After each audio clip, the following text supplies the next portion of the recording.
अस्मद्गुरुभ्यो नमः। अस्मत्परमगुरुभ्यो नमः। अस्मत्सर्वगुरुभ्यो नमः। श्रीमते रामानुजाय नमः। श्रीमान् वेङ्कटनाथार्यः कवितार्किककेसरी वेदान्ताचार्यवर्यो मे सन्निधत्तां सदा हृदि। गुरुभ्यः तद्गुरुभ्यश्च नमो वागमदीमहे वृणीमतत्राद्यो दम्पती जगदम्पति स्वशेषोक्तेन मया स्वीयैः सर्वपृच्छदैः विधातुं प्रीतमात्मानं श्रीमान् प्रकृतिः स्वयं शुक्लाम्बरधरं विष्णुं शशिवर्णं चतुर्भुजं प्रसन्नवदनं ध्यायेत् सर्वविघ्नोपशान्तये। यस्य द्विरदवक्त्राद्याः पारिषद्याः परश्रुतं विघ्नं निघ्नन्ति सततं विश्वक्सेनं तमाश्रिये। व्याकारं सरोजाख्यं शङ्खचक्रगदाधरं मुकुन्दद्वारनिलयं विश्वक्सेनोपास्महे।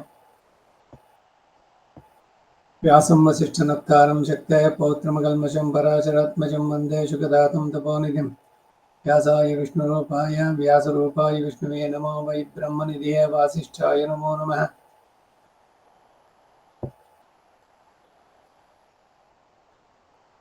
अविकाराय शुद्धाय नित्याय परमात्मने सदैकरूपाय विष्णुवे सर्वजिष्णुवे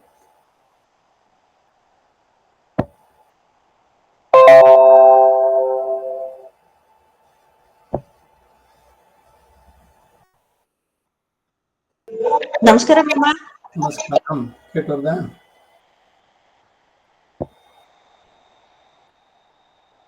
ಕೇಳ್ಕರ್ದು ಮ್ಯಾಮ್, ಕೇಳ್ಕರ್ದು. ಸರಿ.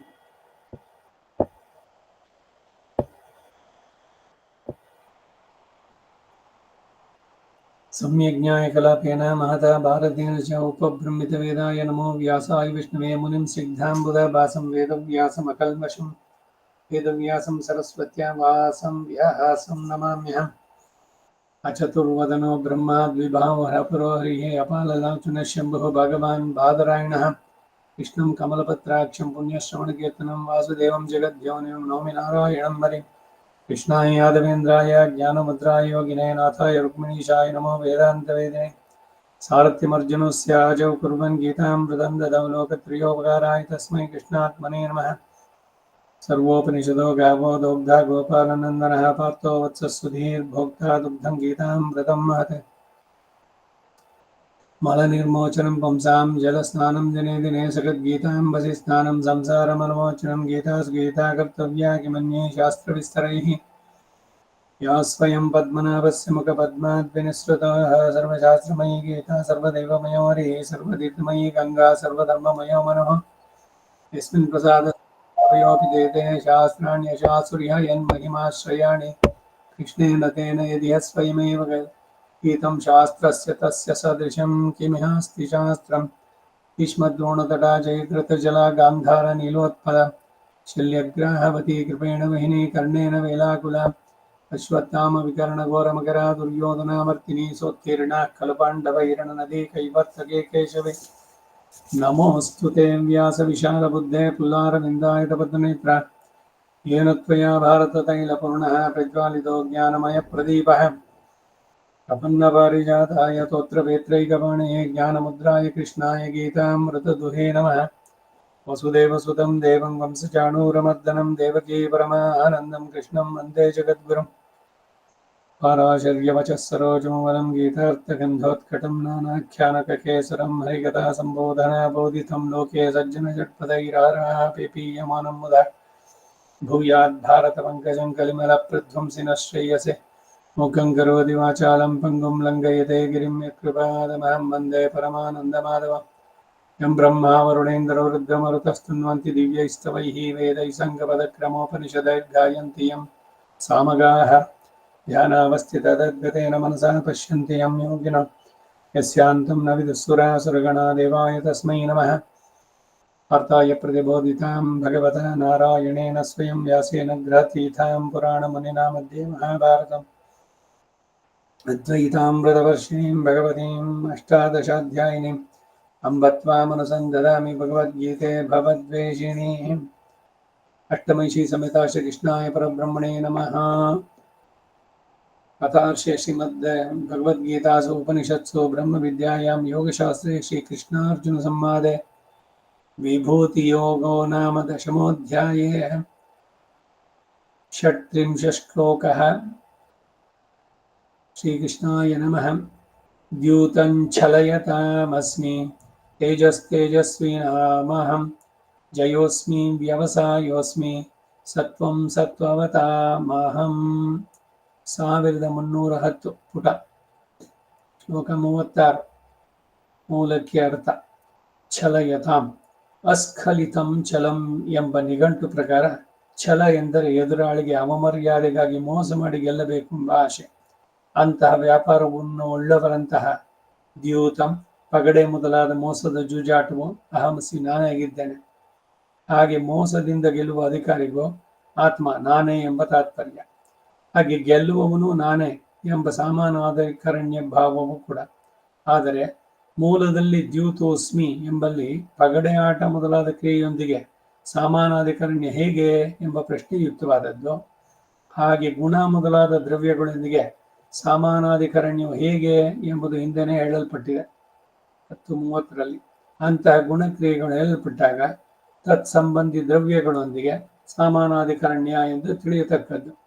ವಂಚನೆ ರೂಪ ಆಟವೂ ನಾನೇ ಎಂದು ಅದಕ್ಕೆ ಪ್ರಾಧಾನ್ಯವನ್ನು ಹೇಳಬಹುದೋ ಅಂತ ಆಕ್ಷೇಪಿಸಿದ್ರೆ, ಒಬ್ಬನಿಗೆ ಪ್ರಾರಬ್ಧ ಕರ್ಮಾನುಗುಣಕ್ಕೂ ಇನ್ನೊಬ್ಬನಿಗೆ ಅಧರ್ಮ ಕರ್ಮಾನುಷ್ಠಾನದಿಂದ ಪ್ರಾರಬ್ಧ ಕರ್ಮ ರೀತಿಯ ಅಶ್ರೇಯಸ್ಸಿಗೂ ಕಾರಣವಾಗಿ ನಡೆಸುತ್ತೇನಾದ್ದರಿಂದ ಪ್ರಾಧಾನ್ಯವೇ. ಬಹಳ ಸುಲಭ ಏನು ಅಂದ್ರೆ, ಭಯಕೃತ್ ಭಯನಾಶನ.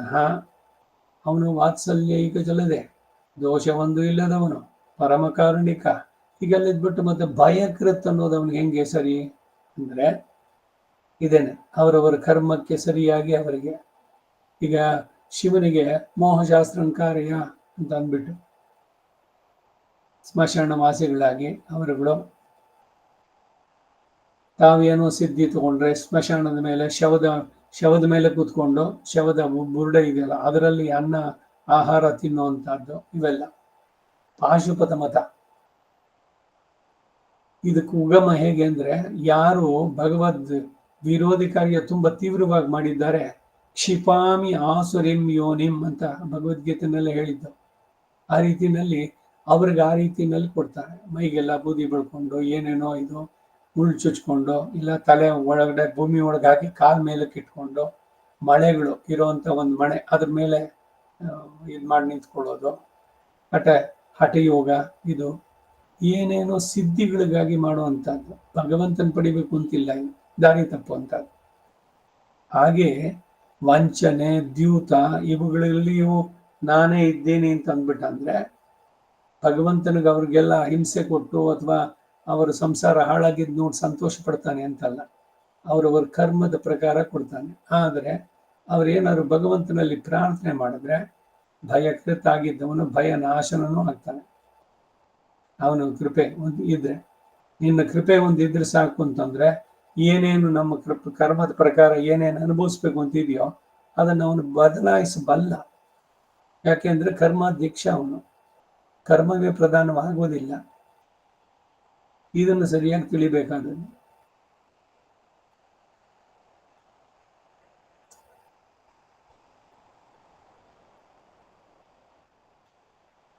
ಇನ್ನೊಬ್ಬನಿಗೆ ಅಧರ್ಮ ಕರ್ಮಾನುಷ್ಠಾನದಿಂದ ಪ್ರಾರಬ್ಧ ಕರ್ಮ ರೀತಿಯ ಅಶ್ರೇಯಸ್ಸಿಗೂ ಕಾರಣವಾಗಿ ನಡೆಸುತ್ತೇನೆ, ಆದ್ದರಿಂದ ಪ್ರಾಧಾನ್ಯವೇ. ಇದಕ್ಕೆ ನೀವುಗಳು ದುರ್ಯೋಧನಾದಿಗಳು ಸಾಕ್ಷಿಗಳು ಎಂಬ ಭಾವ ಇಲ್ಲಿ ಬರುತ್ತೆ. ಒಂದು ಪಗಡೆಯ ಆಟ ಮೂಲಕವಾಗಿ ದುರ್ಯೋಧನಾದಿಗಳಿಗೆ ಛಲವನ್ನುಂಟು ಮಾಡಬೇಕೆಂಬ ಆಶೆಯುಂಟಾಗಿ ತನ್ಮೂಲಕವಾಗಿ ರಾಜ್ಯವನ್ನ ದ್ರೌಪದಿಯನ್ನು ನೀವು ಕಳೆದುಕೊಂಡು ನಿಮಗೆ ವನವಾಸ ಪ್ರಾಪ್ತಿಯು, ದುರ್ಯೋಧನಾದಿಗಳಿಗೆ ಇವುಗಳ ಪ್ರಾಪ್ತಿ ಗರ್ವದಿಂದ ದ್ರೌಪದಿಯ ಮಾನಭಂಗ ರೂಪ ಮಹಾ ಅಪರಾಧ ಪ್ರಾಪ್ತಿ ಉಂಟಾಗಲೂ ಸಹ ನಾನೇ ಕಾರಣ ಅಂತ ಹೇಳಿದಂತಾಯ್ತು. ನಳ ದಮಯಂತಿಗಳು ಇಂತಹ ದುಸ್ಥಿತಿ ಉಂಟಾದ ಪಗಡೆಯ ಆಟ ರೂಪ ಛಲಕ್ಕೂ ತಾನೇ ಕಾರಣ ಎಂಬ ಭಾವ. ತೇಜಸ್ವಿನಾಂ ತೇಜಸ್ಸನ್ನು ಹೊಂದಿದ ಅಧಿಕಾರಿಗಳು. ಈಗ ನಮ್ಗೆ ಸಾಮಾನ್ಯವಾಗಿ ಎಲ್ಲ ಸಂದೇಹ ಬರ್ಬೋದಲ್ವೇ, ಧರ್ಮರಾಜ ಎಲ್ಲ ಸಾಕ್ಷಾತ್ ಯಮಧರ್ಮನ ಪ್ರಸಾದದಿಂದ ಜನಿಸಿದವನು. ಯಮಧರ್ಮನೇ ಅಲ್ಲಿ ದುರ್ಯೋಧನ ಏನ್ ತಪ್ಪಿಲ್ಲ, ಕೃಷ್ಣನೇ ಮಾಡ್ತಿದ್ದು ಅಂತ ಆಯ್ತು. ಹಾಗೆ ಜಾರ್ಕೊಳಕ್ ಆಗಲ್ಲ. ದುರ್ಯೋಧನೊಂದಿಗೆ ಅವನು ಮಾಡಿದ ಕರ್ಮದಿಂದ ಅದು ಬಂತು. ಆದ್ರೆ ಬದಲಾಯಿಸೋಕೆ ಎಷ್ಟು ಜನ ವಿವೇಕ ಹೇಳಿದ್ರು ಕೇಳಿದ್ನು? ಅದು ಬಹಳ ಮುಖ್ಯವಾಗಿ ಬರುವಂತಹದ್ದು. ಹೀಗೆ ಕರ್ಮದ ಪ್ರಕಾರ ಬರ್ಬೇಕಾದ್ರೆ ಈಗ ಧರ್ಮರಾಜಂದು ಹೇಳ್ತಾ ಇದ್ದೆ ನಾನು. ಏನು ಧರ್ಮದ್ದು ಅಂದ್ರೆ ಪಗಡೆ ಆಡೋದು, ಜೂಜಾಟ. ಏನೋ ಒಂದು ರಾಜನನ್ನ ಕರೆದ್ರೆ ಅವನು ರೆಫ್ಯೂಸ್ ಮಾಡಬಾರ್ದು ಅಂತ. ಅದು ಎಲ್ಲ ಹಾಳಾಗ್ತಾ ಇದೆ ಅನ್ನೋದು ಗೊತ್ತಾದಾಗ ಆ ವಿವೇಕ ಇದ್ದು ಅದಕ್ಕೆ ಯಾಕೆ ಒಪ್ಕೋಬೇಕು? ಯಾವುದೋ ಒಂದನ್ನು ಹೇಳ್ಬಿಟ್ಟು ಮಾಡ್ಲಿಕ್ಕಾಗತ್ತಾ ಅಂದ್ರೆ ಧರ್ಮರಾಜನಿಗೂ ಕೂಡ ಅಷ್ಟೆ. ಈಗ ರಾಮನಿಗೆ ಪತ್ನಿ ವಿಯೋಗ, ಅಲ್ಲಿ ಅವಳು ರಾವಣ ಕರ್ಕೊಂಡು ಹೋಗಿದ್ದು, ಇವನು ಎಲ್ಲ ಮಾಡಿದ್ದು ಯಾಕೆ? ಅದಕ್ಕೆ ಇನ್ನೊಂದು ಪುರಾಣದ ಉಲ್ಲೇಖದಲ್ಲಿ ಉತ್ತರಕಾಂಡದಲ್ಲಿ ರಾಮಾಯಣದಲ್ಲಿ ಬರುತ್ತೆ. ದೂರ್ವಾಸ ಮಹರ್ಷಿ ದಶರಥ ಇವರೆಲ್ಲ ಕೂತಿದ್ದಾಗ ಈ ದಶರಥ ಒಂದು ಕೆಲಸ ಮಾಡ್ದ. ಏನು ಅಂದ್ರೆ, ನನಗೆ ಮುಂದೆ ಮಕ್ಕಳು ಹುಟ್ಟುತ್ತಾರ, ಅವ್ರಗಳದೆಲ್ಲ ಭವಿಷ್ಯ ಹೆಂಗೆ? ಇದು ಈಗಿನ ಕಾಲದಲ್ಲಿ ಜ್ಯೋತಿಷದವ್ರ ಹತ್ರ ಹೋಗ್ಬಿಟ್ಟು ನನಗೆ ಮೊಮ್ಮಗ ಹುಟ್ಟುತ್ತಾ ಇದ್ದಾನೆ, ಅವನಿಗೆ 60ನೇ ವರ್ಷದಲ್ಲಿ ಏನಾರ ಆಕ್ಸಿಡೆಂಟ್ ಆಗುತ್ತಾ? ಮೊಮ್ಮಗ ಇನ್ನೂ ಹುಟ್ಟಿಲ್ಲ, ಅದಕ್ಕೆ ಮೊದಲು ಈ ಎಲ್ಲ ಕಥೆಗಳು. ಅದಕ್ಕೆ ದೂರ್ವಾಸ ಮಹರ್ಷಿ ಹೇಳ್ತಾನೆ, ದಶರಥ ನೀನು ಮುಂದೆ ಒಂದು ಪುತ್ರಗಾಮಿ ಇಷ್ಟು ಯಾಗ ಮಾಡ್ತೀಯ, ನಿನಗೆ ರಾಮ ಇವರೆಲ್ಲ ಬರ್ತಾನೆ, ಆಮೇಲೆ ರಾಮನಿಗೆ ಪತ್ನಿ ವಿಯೋಗ ಉಂಟಾಗತ್ತೆ, ಅವನ ಪತ್ನಿಯನ್ನು ಅಪಹರಿಸ್ತಾನೆ ರಾವಣ, ಮತ್ತೆ ಎಲ್ಲ ಮುಗಿಸ್ಕೊಂಡು ಬಂದ ಮೇಲೆ ಅವನಿಗಿಬ್ಬರು ಮಕ್ಕಳಾಗ್ತಾರೆ. ಎಲ್ಲ ಕಥೆನೂ ಫಸ್ಟ್ ಹೇಳಿದ್ದು. ಸುಮಂತ್ರ ಕೇಳ್ಕೊಂಡಿದ್ದ ಇನ್ನ ದಶರಥನ ಜೊತೆಗೆ. ಇದನ್ನ ಲಕ್ಷ್ಮಣನಿಗೆ ಇವನು ಸುಮಂತ ಹೇಳ್ತಾನೆ, ಇವನು ಕಾಡಿನಲ್ಲಿ ಸೀತೆಯನ್ನು ಬಿಟ್ಟು ಬರ್ಬೇಕಾರೆ ಇದೆಲ್ಲ ಮೊದಲೇನೆ ಎಲ್ಲ ತಿಳಿದೈತಿ, ಹೀಗೀಗೆ ನಡೆಯುತ್ತೆ ಅಂತಂದ್ಬಿಟ್ಟು ಅಂತ. ವಸಿಷ್ಠನ್ ಗೊತ್ತಿರ್ಲಿಲ್ವೋ? ಇವರೆಲ್ಲ ತ್ರಿಕಾಲದರ್ಶಿಗಳಾದ್ರೂ ಕೂಡ ವಿಧಿಯ ನಿಯಮಕ್ಕೆ ವಿರುದ್ಧವಾಗಿ ಇವರೇನು ಮಾಡ್ಲಿಕ್ಕೆ ಹೋಗ್ಲಿಲ್ಲ. ಅದು ಬಹಳ ಗಮನವಾಗಿ ಕಾಣ್ಬೇಕಾದ್ರೆ. ಹಾಗಾಗಿ ಧರ್ಮರಾಜ ಇದು ಮಾಡಿದ್ದು ಇಲ್ಲ, ಧರ್ಮರಾಜ ಅವನು ಅಶ್ವತ್ಥಾಮ ಹತ ಕುಂಜರಹ ಅಂತ ಅವನ ಹತ್ರ ನಾ ಹೇಳೋಲ್ಲ ಅಂತಂದ. ನೀ ಹೇಳದೇ ಇದ್ರೆ ನೀನು ಉಯ್ಯೋದೆ ಎಲ್ಲ ಕಡೆಗೆ, ಸುಳ್ಳು ಇದಾದ್ರೂ ಸರಿ, ಧರ್ಮ ಜಯಿಸ್ಬೇಕು, ಅದಕ್ಕಾಗಿ ನೀನು ಇವಾಗ ಮಾಡ್ಬೇಕು ಅಂತ. ಸರಿ, ಧರ್ಮರಾಜನ ಕನ್ವಿನ್ಸ್ ಮಾಡಕ್ಕೆ ಏನ್ ಮಾಡ್ಬೇಕು? ಅದ್ಯಾವುದೋ ಒಂದು ಪಾಪ ಆನೆ, ಅದ್ರ ಹೆಸರು ಅಶ್ವತ್ಥಾಮ. ಭೀಮನನ್ನು ಹೇಳಿ ಆ ಅಶ್ವತ್ಥಾಮನ ಆನೆ ಹೊಡೆದು ಗದೆಯಿಂದ ಅದಕ್ಕೆ ತಲೆ ಮೇಲೆ ಹೊಡೆದ, ಗಂಡ ಸ್ಥಳ ಹೊಡೆದು ಅದು ಸತ್ತು. ಅವಾಗ ಅಶ್ವತ್ಥಾಮ ಹತ ಕುಂಜರ ಅನ್ಬೇಕಾದ್ರೆ ಇವನ್ ಶಂಕ ಓದ್ಬಿಟ್ಟ ಅಂತಾರೆ. ಈ ಒಂದು ಕ್ಷಣ ಮಾಡಿದ್ದಕ್ಕೆ ಅವನಿಗೆ ಕರ್ಮದಲ್ಲಿ ಹೇಗೆ ಇವರನ್ನು ತೊಡಗಿಸಿ ಆಗತ್ತೆ ಅಂತ. ಇದು ಎಷ್ಟು ಸೀರಿಯಸ್ ಅಂತಂದ್ರೆ ನಾವು ಅದಕ್ಕೆ ಇದು ನ್ಯಾಸ ದಶಕ ಇದರದನ್ನ ಪ್ರತಿದಿನ ಅನುಸಂಧಾನ. ನ ಪ್ರವರ್ತಯ ಪಾಪಾನಿ ಪ್ರವೃತ್ತಾನಿ ನಿವೃತ್ತಯ. ನನ್ನನ್ನು ನಾನು ಪೂರ್ಣವಾಗಿ ನಿನಗೆ ಸಮರ್ಪಿಸಿಕೊಂಡಿದ್ದೇನೆ. ನನ್ನ ಕರ್ಮದ ಪ್ರಕಾರ ನಾನು ಏನೇನು ಮಾಡಬೇಕಾಗಿದ್ದೋ ಆ ಕೆಟ್ಟ ಕೆಲಸದಲ್ಲಿ ನಾನು ತೊಡಗದಂತೆ ನೀನು ರಕ್ಷಿಸು. ನೀನು ತಾನೇ ಸರ್ವಶಕ್ತ. ನನ್ನ ಕರ್ಮದ ಪ್ರಕಾರ ಅದಿದೆ, ಇಲ್ಲ ಕರ್ಮದ ಪ್ರಕಾರ ಅದು ಹಂಗೆ ಆಗತ್ತೆ ಅಂದ್ರೆ ಭಗವಂತನಿಂದ ಇನ್ನವೇ ಇಲ್ಲ. ಹಾಗಾರೆ ನಾ ಮಾಡಿದ ಕರ್ಮ ಫಲವಂತವಾದೊಡೆ ನೀ ಮಾಡೋದೇನೋ? ದುರ್ಯೋಧನ ಒಂದು ಉತ್ಪ್ರೇಕ್ಷೆ ಬರುತ್ತೆ, ನೀನೇ ನನ್ನೊಳಗಿದ್ದು ಈ ರೀತಿ ಆಡಿಸ್ತಿದ್ದು ಅಂತ ಅಂದ್ಬಿಟ್ಟು ಅಂತ. ಇದನ್ನ ನೋಡುವ ದೃಷ್ಟಿ ಹೇಗೆ ಅಂದ್ರೆ ಹೀಗೆ. ಅದಕ್ಕೇನೆ ಮತ್ತೆ ಹಿಂದೆ ಹೇಳಿದ್ನೆಲ್ಲ ಆಯ್ದೆ ಆಗುತ್ತೆ. ಒಬ್ಬ ಕುಡುಕ ಏನೋ ಒಂಚೂರು ಕಲ್ತಿದ್ದಾನೆ, ಎಲ್ಲ ಭಗವಂತಂದು ತೇನ ವಿನಾತೃಣಾಗೆ ಮಪಿನ ಚರಂತಿ. ಇವತ್ತು ನಾನು ಇಷ್ಟು ಕುಡಿತಾ ಇದ್ದೀನಿ, ನಾಳೆ ಇನ್ನೂ ಒಂದು ಹೆಚ್ಚಿಗೆ ಕುಡಿದು ಯಾವುದೋ ಚರಂಡಿನಲ್ಲಿ ಬೀಳ್ಬೇಕು ಅನ್ನೋದೊಂದು ಸಂಕಲ್ಪ ಇದ್ರೆ ಬದಲಾಯಿಸೋಕೆ ಸಾಧ್ಯನೋ? ಹಾಗಾದ್ರೆ ಜೀವಾತ್ಮನಿಗೆ ಏನು ಸ್ವಾತಂತ್ರ್ಯವೇ ಇಲ್ವಾ? ಇವನಿಗೆ ಬುದ್ಧಿ ಕೊಟ್ಟಿಲ್ವಾ? ಕುಡಿಯೋದು ಕೆಟ್ಟದ್ದು ಅಂತ ಗೊತ್ತಿಲ್ವಾ? ಆದ್ರೂ ಹೋಗ್ಲಿ, ಇವನ್ ಕರ್ಮದ ಇದರದಾಯ್ತು. ಆದ್ರೆ ಇವನು ಪುಣ್ಯ ಮಾಡಿದ್ರೆ ಯಾರ್ದೋ ವಿವೇಕ, ಯಾರೋ ಹೇಳಿದ್ರು, ಅದರಿಂದ ಬದಲಾಯಿಸ್ಕೊಂಡು ಮಾಡಬಹುದಲ್ಲ. ಎರಡಕ್ಕೂ ಇವನ್ ತಾನೇ ಕಾರಣ. ಮನೆಯೇವ ಮನುಷ್ಯಾಣಂ ಕಾರಣಂ ಬಂಧ ಮೋಕ್ಷಯೋ. ಎಲ್ಲ ಇದು ಎಷ್ಟು ಸಂದಿಗ್ಧವಾಗಿದೆ ಅಂತಂದ್ರೆ ಪೂರಾ ಭಗವಂತನಿಗೂ ಕೊಟ್ಟಿಲ್ಲ. ಇಲ್ಲ ಇವನಿಗೆ ಏನಾದ್ರು ಸ್ವಾತಂತ್ರ್ಯ ಇದೆಯಾ, ಎಲ್ಲಾರು ನಡೆಸ್ಬಿಡ್ತೀನಿ.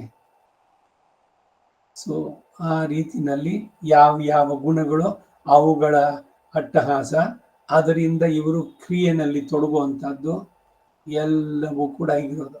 ಹಾಗಿದ್ರೂ ಕೂಡ ಈ ಜೀವನಿಗೆ ಒಂದು ಸ್ವಲ್ಪ ಸ್ವಾತಂತ್ರ್ಯ ಇದೆ, ಲಿಮಿಟೆಡ್ ಸ್ವಾತಂತ್ರ್ಯ.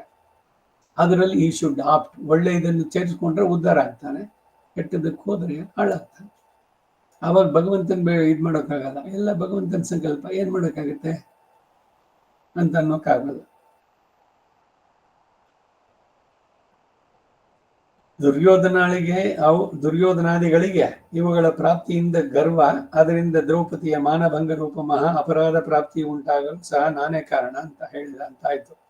ನಳದಮಯಂತಿಗಳ ಇಂತಹ ದುಸ್ಥಿತಿ ಉಂಟಾದ ಪಗಡೆಯಾಟ ರೂಪಚಲಕ್ಕೂ ತಾನೇ ಕಾರಣ. ತೇಜಸ್ವಿನಾಂ, ತೇಜಸ್ಸನ್ನು ಹೊಂದಿದ ಅಧಿಕಾರಿಗಳ ತೇಜಸ್ಸು ಸಹ ಅಹಮಸ್ಮಿ, ನಾನೇ ಆಗಿದ್ದೇನೆ. ಇಲ್ಲಿ ತೇಜ ಶಬ್ದದಿಂದ ಜ್ಞಾನ ದೀಪ್ತಿ ಉಳ್ಳವರ ಜ್ಞಾನವು ನಾನೇ ಎಂಬ ಅರ್ಥವನ್ನು ಹೇಳಬಹುದು. ಲೋಕಾಭಿಪ್ರಾಯ ತೇಜಸ್ಸುಳ್ಳವರ ತೇಜಸ್ಸು, ಜಯಕಾಂಕ್ಷೆಯುಳ್ಳವರ ಜಯವು, ವ್ಯವಸಾಯಿಗಳ ವ್ಯವಸಾಯವು, ಸತ್ವವಂತರ ಸತ್ವವು ನಾನೇ ಎಂದು ಹೇಳುವ ಪ್ರಕರಣವಾಗಿ ಇಲ್ಲಿ ತೋರುತ್ತೆ. ಸೊ ಏನು ಸಾರಾಂಶ ಅಂದ್ರೆ, ಜೀವಾತ್ಮನಿಗೆ ಉಂಟ ಕರ್ತ ಶಾಸ್ತ್ರಾರ್ಥವತ್ವಾತ್ ಅಂತ ಬ್ರಹ್ಮಸೂತ್ರದಲ್ಲಿ ಒಂದು ಸೂತ್ರನೇ ಹಾಕಿದ್ದಾರೆ. ಕರ್ತೃತ್ವ ಉಂಟ ಜೀವಾತ್ಮನಿಗೆ? ಹಾಗಾದ್ರೆ ಇವನು ಏನೇನ್ ಬೇಕಾದ್ರೂ ಮಾಡಬಹುದಾ? ಇಲ್ಲ, ಇಟ್ ಈಸ್ ಲಿಮಿಟೆಡ್. ಅವನ ಆ ಶರೀರಕ್ಕೆ, ಆ ಕಾಲಕ್ಕೆ, ಆ ಒಂದು ಕಾಲ, ಒಂದು ದೇಶ, ಒಂದು ಇದಕ್ಕೆ ಸೀಮಿತ. ಅದು ಅದರಲ್ಲಿ ಇವನು ವಿವೇಕ ಉಪಯೋಗಿಸ್ಕೊಂಡು ಉದ್ಧಾರ ಮಾಡ್ಕೊಳ್ಳೋಕ್ಕೂ ಅವಕಾಶ ಇದೆ, ಹಾಳು ಮಾಡ್ಕೊಳ್ಳೋಕ್ಕೂ ಅವಕಾಶ ಇದೆ. ಮಾಡೋನು ಎರಡೇನೆ, ಉದ್ಧಾರ ಮಾಡೋನು ಭಗವಂತ, ಹಾಳು ಮಾಡೋನು ಭಗವಂತ. ಅದರದ ಕಾರಣ ನಾನಲ್ಲ. ಚಾತುರ್ವರ್ಣ್ಯವನ್ನು ಕೊಟ್ಟಿದ್ರಲ್ಲಿ ಅರ್ಥ ಇದೇನೆ, ಹಿಂದೆ ನೋಡಿದ್ ನಾವು 4ನೇ ಅಧ್ಯಾಯದಲ್ಲಿ. ಆದ್ದರಿಂದ ಸಂಬಂಧ ಸಾಮಾನ್ಯ ಷಷ್ಠ್ಯರ್ಥವೇ ಇಲ್ಲಿ ಸಾಧವಾಗಿ ತೋರುತ್ತೆ. ಜಯೋಸ್ಮಿ, ವ್ಯವಸಾಯೋಸ್ಮಿ, ಹಿಂದೆ ತೇಜಸ್ವಿನಾಮಹಂ ಅಂತ ಹೇಳಿ, ಮುಂದೆಯೂ ಸತ್ವಂ ಸತ್ವವತಾಮಹಂ ಅಂತ ಹೇಳಿ, ಮಧ್ಯ ಮಾತ್ರ ಜಯೋಸ್ಮಿ ವ್ಯವಸಾಯೋಸ್ಮಿ ಅಂತ ಹೇಳಿದ್ರೆ ಅವುಗಳ ಹಾಗೆ ಇವುಗಳನ್ನು ಅನ್ವಯಿಸ್ತಕ್ಕದ್ದು ಅಂತ ಹೇಳಿದಂತಾಗತ್ತೆ. ಇದರಿಂದ ಶ್ರೀ ಭಾಷ್ಯಕಾರರು ಹಾಗೇನು ಅರ್ಥ ಮಾಡಿದ್ದಾರೆ. ಜಯೋಸ್ಮಿ, ಜಯವನ್ನ ಅಪೇಕ್ಷಿಸುವವರ ಜಯವೂ ನಾನೇ. ಬೆಳಗ್ಗೆ ಆ ವೇದ ಇದರಲ್ಲಿ ಜಯಾದಿ ಹೋಮದ ಮಂತ್ರಗಳು ಬಂತು. ಅದಕ್ಕೆ ಜಯಾದಿ ಹೋಮ ಅಂತ ಹೆಸರು ಅಂದ್ರೆ, ಆ ಹೋಮ ಮಂತ್ರಗಳಿಂದ ಹೋಮವನ್ನು ಮಾಡಿ ದೇವತೆಗಳು ಜಯವನ್ನು ಸಾಧಿಸಿದರು. ಅದಕ್ಕೆ ಏತತ್ ಕರ್ಮ ಸಮೃದ್ಧರ್ಥಂ ಜಯಾದಿ ಹೋಮಂ ಕರಿಷ್ಯೇ, ಇದು ವಿಧಿ ಆಪಸ್ತಂಭ ಸೂತ್ರದಲ್ಲಿ. ಅದನ್ನ ತೆಗೆದ್ಬಿಟ್ಟು ನಾವು ಇದು ಬಣ್ಣಗಲೆ, ಅದು ತೆಂಗಲೆ, ಇದ್ರಲ್ಲಿ ಬರೀ 12 ನಾಮದ ಹೋಮ ಮಾಡ್ಬಿಟ್ಟು ಸಾಕು. ಈ ರಿಫಾರ್ಮ್ಸ್ ಇದ್ರದ್ದೆಲ್ಲ ಯಾರು ಕೊಟ್ರು? ಗೃಹ್ಯ ಸೂತ್ರಗಳಲ್ಲಿ ಹೇಗಿದೆ ಹಾಗೆ ನಡೆಸ್ಬೇಕು ಅಂತ ಅದನ್ನ ಪ್ರತಿಪಾದಿಸಿ ಹೇಳೋದು ವೇದ. ಯೋ ಯಥಾ ದೇವ ಯಜನಂ ಕರೋತಿ ವಸೀಯಾನ್ ಭವತಿ, ಯೋ ಅಯಥಾ ದೇವ ಯಜನಂ ಕರೋತಿ ಪಾಪೀಯಾನ್ ಭವತಿ. ನಮ್ಮ ಮನಸ್ಸಿಗೆ ಬಂದಂಗೆ ಏನೇನೋ ಮಾಡೋದು, ಯಾವ್ಯಾವುದನ್ನು ಸೇರಿಸೋದು, ಇವೆಲ್ಲ ಮಾಡೋದಕ್ಕೆ ಅವಕಾಶ ಇದೆಯೋ? ಅದರಿಂದ ಗೃಹ್ಯ ಸೂತ್ರಗಳನ್ನ ಸರಿಯಾಗಿ ತಿಳಿದಿರ್ಬೇಕು. ಯಾವುದಕ್ಕೆ ಏನಿದೆ ಪ್ರಿಸ್ಕ್ರಿಪ್ಷನ್ ಆ ಥರನೇ ಮಾಡಬೇಕು. ಅದು ಹೆಚ್ಚಿಗೆನೂ ಮಾಡೋಂಗಿಲ್ಲ, ಕಡಿಮೆನೂ ಮಾಡೋಂಗಿಲ್ಲ. ಇದಕ್ಕಾಗಿ ಅಸ್ವಿಷ್ಟಕ್ಕೆ ಹೋಮ ಅಂತ ಬಹಳ ಹಿಂದೆನೇ ಇವೆಲ್ಲ ಹೇಳಿದ್ದೆ. ಯದ್ವಾ ನ್ಯೂನಂ ಯದತಿರಿಕ್ತಂ, ಇವುಗಳನ್ನು ನೀನು ಸೇರಿಸ್ಕೊಡು ಅಂತ ಜಯಾದಿ. ಇಲ್ಲಿ ಜಯವನ್ನ ಅಪೇಕ್ಷಿಸುವವರ ಜಯವೂ ಕೂಡ ನಾನೇ. ಜಯೋಸ್ಮಿ, ವ್ಯವಸಾಯೋಸ್ಮಿ. ವ್ಯವಸಾಯ ಎಂದರೆ ತತ್ವಾರ್ಥ ನಿರ್ಣಯ ಬೇಕು ಎಂಬ ಅಪೇಕ್ಷೆ ಉಳ್ಳರ ವ್ಯವಸಾಯ. ವ್ಯವಸಾಯ ಅಂದ್ರೆ ಪ್ರಯತ್ನ. ಈಗ ವ್ಯವಸಾಯ ನಿಮ್ದೇನ್ ವೃತ್ತಿ ಅಂದ್ರೆ, ಭೂಮಿ ಇದೆ, ಗದ್ದೆ, ಇದು ಅಲ್ಲಿ ಮಾಡೋದು ವ್ಯವಸಾಯ. ಅದೊಂದೇ ಅಲ್ಲ, ಏನೇ ಕಾರ್ಯವನ್ನು ನಡೆಸಿದ್ರು ಕೂಡ ವ್ಯವಸಾಯವೂ ನಾನೇ. ಸತ್ವವತಾಂ, ಸತ್ವ ಮಾರ್ಗವನ್ನು ಅವಲಂಬಿಸಿದವರ ಸತ್ವಂ, ಸನ್ಮಾರ್ಗವು ಅಹಮೇವ, ನಾನೇ. ಇಲ್ಲಿ ಸತ್ವ ಶಬ್ದಕ್ಕೆ ಸತ್ವಸ್ಥಾನ್ ನಿವೃತ್ತಂ ಪ್ರಸಾದಯ ಎಂಬಲ್ಲಿ ಸಾತ್ವಿಕ ಗುಣಯುಕ್ತರೆಂಬ ಅರ್ಥ ಎಂದು ಭಾವಿಸ್ತಕ್ಕದ್ದು. ಸತ್ವ ಎಂದರೆ ಕೆಲವರು ಬಲ ಎಂದು ಅರ್ಥ ಮಾಡೋದು ಅಷ್ಟು ಸರಿ ಸ್ವಾರಸ್ಯವಾಗುವುದಿಲ್ಲ. ಶ್ರೀಮದ್ ಶಂಕರಾಚಾರ್ಯರು ಕೂಡ ಶಂಕರ ಭಾಷ್ಯದಲ್ಲಿ ಸತ್ವವತಾಂ ಎಂಬುದಕ್ಕೆ ಸರಸವಾಗಿ ಸಾತ್ವಿಕಾನಾಂ ಎಂದು ಸರಿಯಾದ ಅರ್ಥವನ್ನೇ ಬರೆದಿರ್ತಾರೆ. ಶ್ರೀ ಭಾಷ್ಯಕಾರರು ಈ ಅಭಿಪ್ರಾಯವನ್ನೇ ಅನುಮೋದಿಸಿ ಮಹಾಮನಸ್ಕರು ಸತ್ವವತಾಂ, ಸತ್ವಬುದ್ಧಿ ಸಾತ್ವಿಕವಾಗಿರುವಂಥವ್ರು, ಅವರನ್ನ ಸತ್ವವತಾಂ ಅಂತ ಕರೆದಿದ್ದು. ಅಂತವರ ಸಾತ್ವಿಕ ಮನಸ್ತ್ವವು ಕೂಡ ನಾನೇ ಅಂತ ಹೇಳಿದ್ರು. ಹೀಗೆ ಜ್ಞಾನ, ಸಂಕಲ್ಪ, ಯತ್ನ, ಜಯ, ಸುಗುಣ, ದುರ್ಗುಣಗಳ ಎಲ್ಲವೂ ಕೂಡ ಎಲ್ಲೆಲ್ಲಿ ತೋರಿ ಬರುತ್ತೋ ಅವೆಲ್ಲವೂ ನಾನೇ ಎಂದು, ಎಲ್ಲಕ್ಕೂ ತಾನೇ ಆತ್ಮವಾಗಿ ಕಾರಣ ಎಂದು ಉಪದೇಶಿಸಿದ್ದು.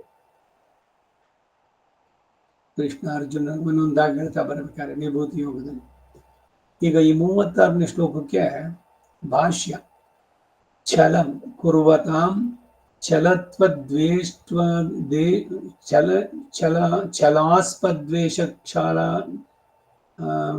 ಛಲಾಸ್ಪದ್ವೇಷ್ವಕ್ಷಾದಿ ಲಕ್ಷಣಂ ದ್ಯೂತಮಃ ಛಲಾಸ್ಪ ಪಟ ಇದು ಒಟ್ಟೋಗಿದೆ ದ್ವೇಷ ದೇಶು ಅಕ್ಷಾದಿ ಲಕ್ಷಣಂ ದ್ಯೂತಮಃ ಜೇತॄಣಾಂ ಜಯೋಸ್ಮಿ ವ್ಯವಸಾಯಿನಾಂ ವ್ಯವಸಾಯೋಸ್ಮಿ ಸತ್ವವತಾಂ ಸತ್ವಂ ಮಹಾಮನಸ್ತ್ವಂ. ಭಾಷ್ಯಕರ್ತ ಛಲಂ ಕುರ್ವತಾಂ ಮೋಸವನ್ನು ಮಾಡಬೇಕು ಎಂದಿರುವವರ ಇದು ಛಲಯತಾಂ ಎಂಬುದರ ಅರ್ಥ.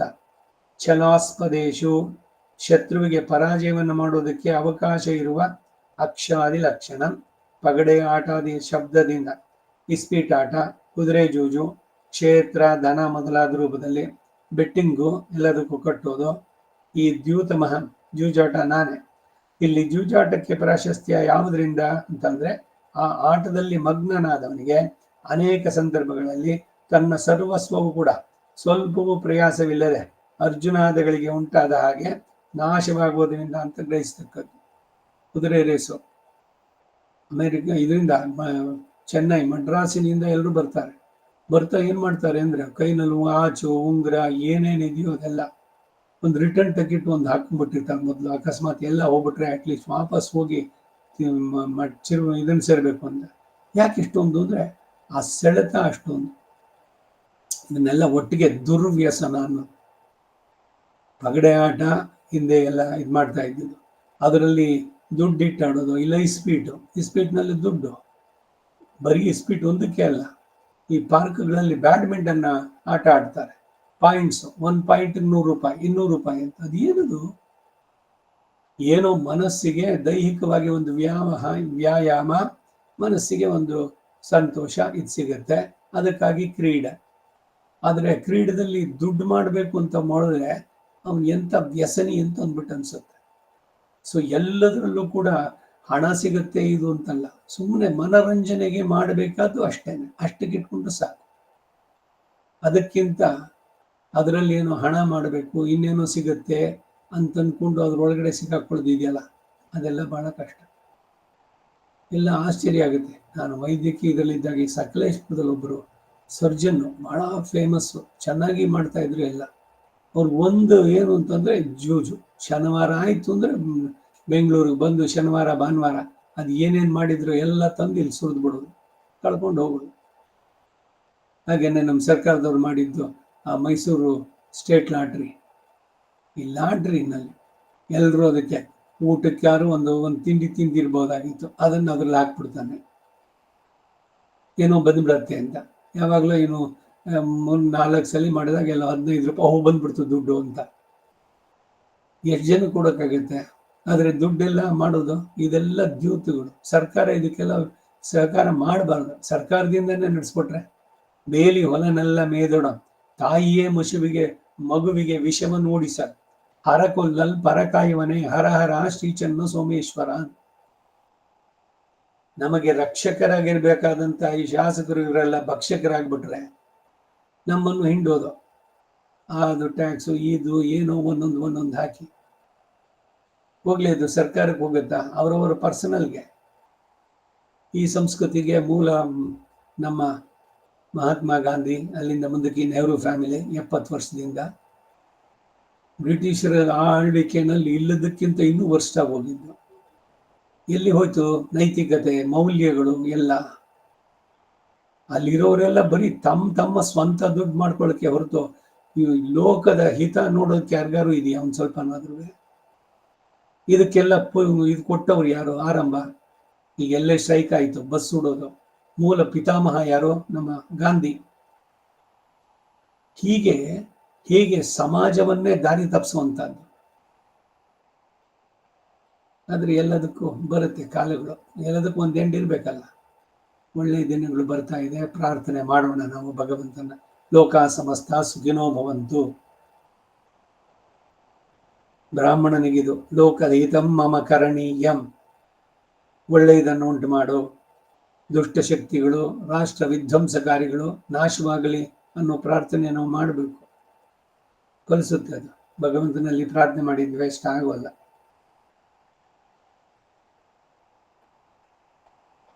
ಈಗ ಛಲಕ್ಕೋ ಅಥವಾ ಒಳ್ಳೆ ಸತ್ವಗುಣ ವೃದ್ಧಿಗೋ ಎಲ್ಲದಕ್ಕೂ ನಾನೇ ಕಾರಣ ಅಂದ. ದ್ಯೂತಮಃ, ಜೂಜಾಟವು ನಾನೇ. ಜೂಜಾಟಕ್ಕೆ ಪ್ರಾಶ್ರಯ ಏನು? ಜೇತೃಣಾಂ ಜಯೋಸ್ಮಿ, ಜಯಾಪೇಕ್ಷೆಯಿಂದ ಪ್ರಯತ್ನ ಮಾಡುವವರಲ್ಲಿ ಜಯೋಸ್ಮಿ, ಜಯವು ನಾನೇ ಆಗಿದ್ದೇನೆ. ವ್ಯವಸಾಯಿನ, ವ್ಯವಸಾಯಾತ್ಮಕ ಬುದ್ಧಿಯುಳ್ಳವರ ವ್ಯವಸಾಯೋಸ್ಮಿ, ವ್ಯವಸಾಯವು ನಾನೇ. ಇಲ್ಲಿ ಮೂಲದಲ್ಲಿರುವ ಜೇತೃಣಾಂ ವ್ಯವಸಾಯಿನಾಂ ಎಂಬ ಪದಗಳಿಗೆ ಅನ್ವಯಿಸಿರುವುದಕ್ಕೆ ಕಾರಣ ಮೇಲೆಯೇ ಸೂಚಿಸಲ್ಪಟ್ಟಿದೆ. ಸತ್ವವತಾಂ, ಸತ್ವವುಳ್ಳವರಲ್ಲಿ ಸತ್ವವು ನಾನೇ. ಸರಿ, ಸತ್ವಂ ಎಂದ್ರೆ ಮಹಾಮನಸ್ತ್ವಂ, ಪರಮ ಸಾತ್ವಿಕ ಭಾವ. ಸತ್ಸಂಗಾತ್ ಭವನ ಸ್ಪೃಹೋ ಗುರುಮುಖ ಶ್ರೀಶಂ ಪ್ರಪದ್ಯಾತ್ಮ. ಮೊದಲು ಸತ್ಸಂಗ ಸಿಗಬೇಕು, ಸಾತ್ವಿಕತೆಯನ್ನು ಬೆಳೆಸ್ಕೋಬೇಕು. ಇದು ಇವನಲ್ಲಿ ಪ್ರಯತ್ನ ಏನಾದ್ರು ಒಂದ್ ಸ್ವಲ್ಪ ಇದ್ರೆ ಅದಕ್ಕೆ ಅವನ್ನೆಲ್ಲ ಪೂರಕ ಮಾಡಿಕೊಡ್ತಾನೆ. ಅದಕ್ಕೆ ಸಾತ್ವಿಕವಾದ ಆಹಾರ ಸ್ವೀಕಾರ ಮಾಡಿ. ಕೆಟ್ಟದ್ದನ್ನು ತಿಂದ್ರೆ ಏನು ಅಂದ್ರೆ ಮನಸ್ಸು ಆ ಕಡೆಗೆ ಪ್ರೇರೇಪಿಸುತ್ತೆ. ಆಯಾಯ ಇದ್ರದ್ದು ಯಾವ್ಯಾವ ಗುಣಗಳು, ಆ ಗುಣಗಳು ಅದರಂತೆ ನಮ್ಮ ಮನಸ್ಥಿತಿ, ಅದ ಪ್ರಚೋದನೆ. ಅದಕ್ಕಾಗೇನೆ ಇವನು ಹೇಳೋದೇನು, ರಜೋಗುಣ ತಮೋ ಗುಣಗಳನ್ನ ಪ್ರಯತ್ನಪೂರ್ವಕವಾಗಿ ಅಡಗಿಸಿ ಮನಸ್ಸನ್ನು ಸತ್ವಗುಣದಲ್ಲಿ ಇಟ್ಕೊಂಡ್ರೆ ನಿನ್ಗೆಲ್ಲ ಒಳ್ಳೊಳ್ಳೆ ಅವಕಾಶ ಸಿಗುತ್ತೆ. ಒಂದರಿಂದ ಒಂದಕ್ಕದು ಪೂರಕವಾಗಿ ಬರುವಂತಹದ್ದು. ಮುಂದಿನ ಶ್ಲೋಕ 37.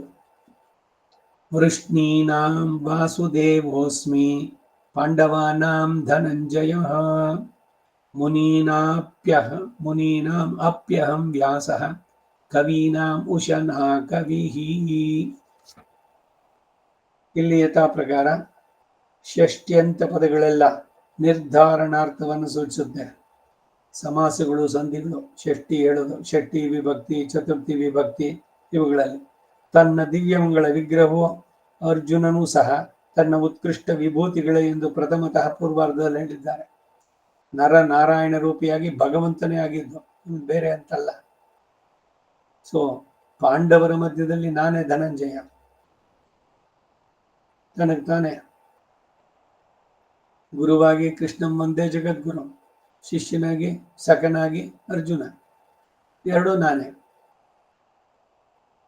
ನರನಾರಾಯಣರಾಗಿ ಈಗ ಅವತರಿಸುವ ತಮ್ಮಿಬ್ಬರಲ್ಲಿ ತನ್ನ ಮಂಗಳ ವಿಗ್ರಹವು ನರನಾದ ಅರ್ಜುನನು ತನಗೆ ಶರೀರ ಆಗಿ ಇವೆರಡಕ್ಕೂ ತಾನೇ ಆತ್ಮವಾದ್ದರಿಂದ ವಾಸುದೇವ ಧನಂಜಯ ಶಬ್ದದಿಂದ ಹೇಳಲ್ಪಡವನು ನಾನೇ ಅಂತ ಹೇಳ್ತಾನೆ.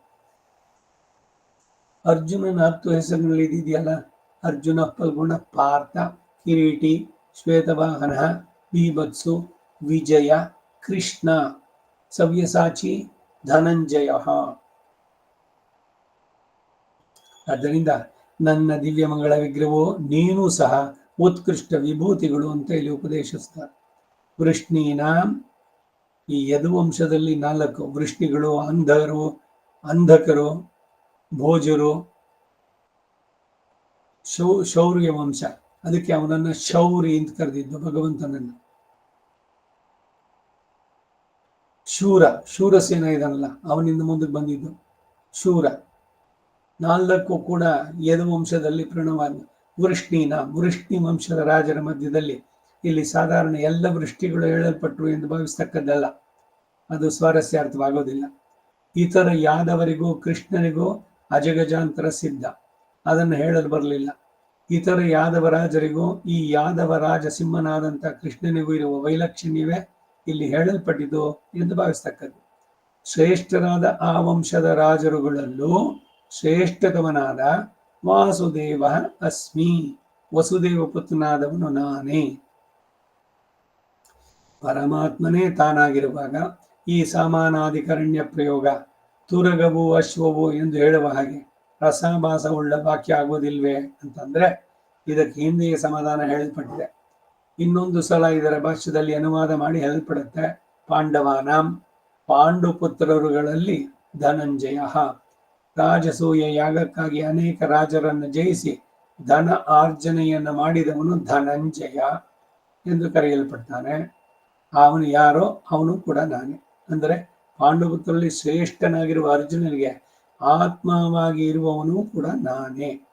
ಧರ್ಮರಾಯ ಭೀಮಾದಿಗಳಿರುವಾಗ ಅರ್ಜುನನಿಗೆ ಪ್ರಾಶಸ್ತ್ಯ ಹೇಗೆ ಅಂತಂದ್ರೆ, ಅರ್ಜುನನು ತಾನು ನರನಾರಾಯಣ ಅವತಾರಿಗಳಾಗಿ ಅರ್ಜುನನಲ್ಲಿ ಹೀಗೆ ವಿಷ್ಣುವಿನ ಅಂಶ,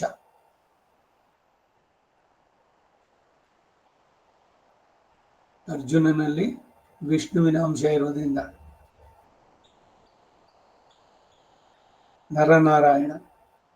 ಇಲ್ದಿದ್ರೆ ಅವರೆಲ್ಲ ದೊಡ್ಡವರಲ್ಲ, ಯಾರು ಭೀಮಸೇನ, ಧರ್ಮರಾಜ ಅಂತ.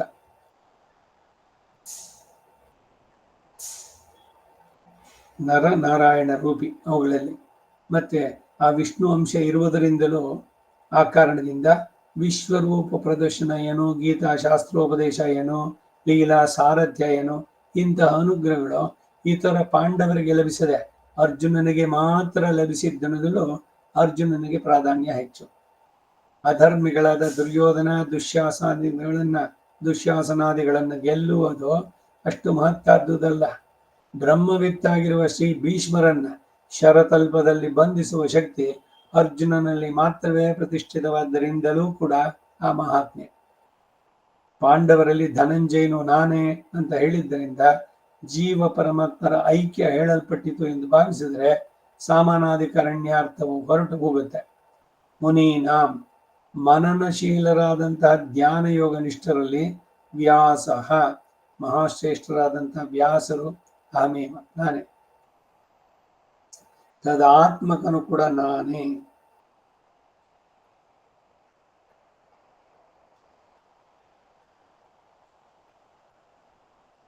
ಪರತತ್ವ ನಿರ್ಣಯದಿಂದಲೂ ವೇದಗಳನ್ನು ಕ್ರಮಪಡಿಸಿದ್ದರಿಂದಲೂ ವೇದಾರ್ಥಗಳಿಗೆ ಪರಸ್ಪರ ವಿರೋಧವಿಲ್ಲದ ಹಾಗೆ ಅರ್ಥ ನಿರೂಪಣೆಗಾಗಿ ಬ್ರಹ್ಮಸೂತ್ರಗಳನ್ನು ಅನುಗ್ರಹಿಸಿದ್ದರಿಂದಲೂ ಅಸದೃಶವಾದ ಪಂಚಮ ವೇದ ಎಂದು ಪ್ರಖ್ಯಾತಿಯನ್ನು ಹೊಂದಿರುವ ಮಹಾಭಾರತವನ್ನ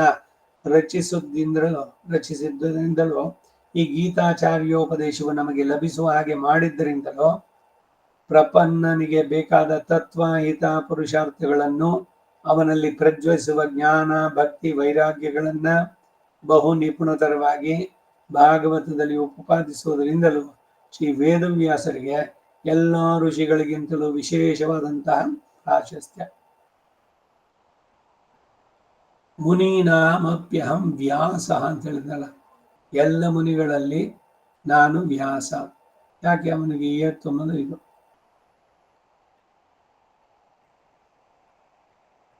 ಇಂಥ ಪ್ರಾಶಸ್ತ್ಯವನ್ನ ಅವರ ತಂದೆಯಾದ ಶ್ರೀ ಪರಾಶರರೇ ಕೊಂಡಾಡಿದ್ದಾರೆ ವೇದವ್ಯಾಸರಿಗೆ. ಕೃಷ್ಣದ್ವೈಪಾಯನಂ ವ್ಯಾಸಂ ವಿದ್ಧಿ ನಾರಾಯಣಂ ಪ್ರಭುಂ ಓಖ್ಯನ್ಯೋ ಭವಿ ಮೈತ್ರೇಯ ಮಹಾಭಾರತ ಕೃದ್ಭವೇತ್.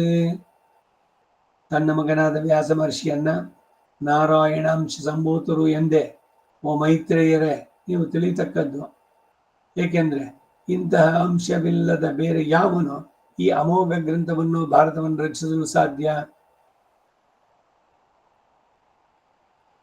ಇತಿಹಾಸಜ್ಞರು ಏನೇನೋ ಮಾಡಿ ಇದೆಲ್ಲ ಒಂದೇ ಅಲ್ಲ. ವ್ಯಾಸ ಅನ್ನೋ ಪದವಿ ಒಂದು ಪೋಸ್ಟ್ ಅಷ್ಟೇ. ಯಾರ್ಯಾರೋ ಆಗಿರ್ಬೋದು, ಯಾವ್ಯಾವುದೋ ಕಾಲದಲ್ಲಿ ಏನೇನೋ ಅಲ್ಲಿ ಶೈಲಿ, ಇದರಲ್ಲಿ ಇನ್ನೇನೇನೋ ತಗೊಂಡಿದ್ದು ಆಮದು ಬೇರೆ ಯಾವ್ಯಾವುದೋ ಸಂಸ್ಕೃತಿಗಳಿಂದ ತಲೆ ಬುಡ ಇಲ್ಲದೆ ಎಲ್ಲ ಆರ್ಗ್ಯುಮೆಂಟ್ಗಳನ್ನು ಮಾಡ್ತಾರೆ. ಅಷ್ಟಾದಶ ಪುರಾಣಗಳು ಸತ್ಯವತಿ ಸೂನು ವ್ಯಾಸನಿಂದಲೇ ರಚಿತವಾಗಿದ್ದು ಅನ್ನೋದಕ್ಕೆ ಖಚಿತವಾದಂತಹ ಪ್ರಮಾಣಗಳಿದೆ. ಅದು ಬಿಟ್ಟು ಏನು ಯಾವ ಕಾಲದಲ್ಲಿದ್ದ ವ್ಯಾಸ, ಅವನೇ ಎಲ್ಲದನ್ನು ಮಾಡಿ ಮುಗಿಸೋಕ್ಕಾಯ್ತೋ? ಮಹಾಭಾರತ ಯಾವಾಗ ನಡೆದಿದ್ದು? ಇವನು ಬರೆದಿದ್ದೆಷ್ಟು? 1,25,000 ಶ್ಲೋಕಗಳು. ಏನೇನು ಸಂದೇಹಗಳು. ಇದು ಸರಿಯಾಗಿ ಕಾಲಕ್ಷೇಪ ಮಾಡದೇ ಇದ್ರೆ ಬರುವಂತ ಕೇವಲ ಪುಸ್ತಕ ಅವಲೋಕನ ದೋಷ. ಪುಸ್ತಕದಲ್ಲಿದೆ ಅದನ್ನ ಹಂಗೆ ಹೇಳುವ ಅಂತಾಗುತ್ತೆ. ಭಾಗವತದಲ್ಲಿ ಭಗವಂತನ ಅವತಾರಗಳು 40 ಮೇಲೆ ಹೇಳ್ಬೇಕಾದ್ರೆ ವೇದವ್ಯಾಸ ಅವತಾರವು ಕೂಡ ಭಗವಂತನ ಒಂದು ಅಂತ ಹೇಳ್ತಾರೆ ಅಲ್ಲಿ. ವ್ಯಾಸಾಯ ವಿಷ್ಣು ರೂಪಾಯ ವ್ಯಾಸರೂಪಾಯ ವಿಷ್ಣುವೇ ನಾವು ಧ್ಯಾನ ಶ್ಲೋಕದಲ್ಲಿ ಹೇಳ್ತೀವಿ. ವಾಸನಾದ್ ವಾಸುದೇವಸ್ಯ ವಾಸಿತಂತೆ ಜಗತ್ರಿಯಂ ಸರ್ವಭೂತ ನಿವಾಸೋಸಿ. ಅದಕ್ಕಾಗಿ ನೀನು ವಾಸುದೇವ. ವಸುದೇವ ಸೂನು ಒಂದ್ ಕಡೆ, ಇನ್ನೊಂದು ಎಲ್ಲದರಲ್ಲೂ ನೀನು ವಸಿಸಿದ್ದೀಯ, ಒಳಗಡೆ ಹೊರಗಡೆ ಎಲ್ಲ ಕಡೆನೂ ವ್ಯಾಪಿ. ಆ ಪದ ಧಾತೃ ಇದಕ್ಕೆ ಹೋದ್ರೆ